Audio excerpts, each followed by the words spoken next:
Sinabi sa'yo? Umamin nung bandang huli na sabi niya kung magkakasala ba ako sa'yo, matatanggap mo pa ako uli. Siyempre para sa akin masakit. Tinanong niya yung kung sakali o nagkasala na siya. Yun ang tanong ko. Sabi ko, bakit nagkasala ka na ba? Sabi niya, hindi na siya sumagot. Tapos yun na, yung umamin na siya na may karelasyon na siya. Hanggang sa pag-uwi rito, sinama sa bahay. Ha?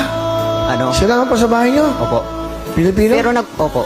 Pero nagpaalam po siya sa akin na baka pwedeng isama ko dyan. Kasi nga, hihiramin daw yung bunso namin.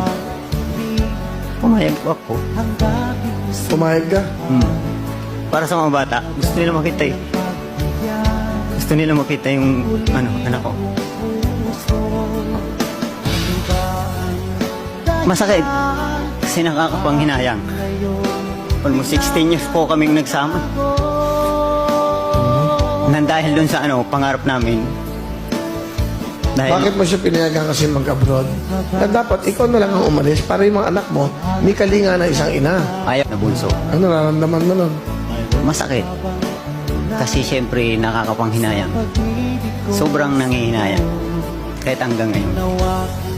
Pero unti-unti nang Pero ngayon ba may asawa ka? wala po. Hindi ko magawang dahil yung mga anak ko, 4 na sa akin eh. Lahat ako lang tumataguyod. Ay wala naman akong Wala bang halaga ang pag-ibig Good luck. ko sa'yo? Isa inyo. Tapos kahit pa paano mag-ingat ka pa rin lagi para sa mga anak mo. Kaya mo hindi ko pababayaan sila. Gustong bilang ang aking pagkalayo. Halos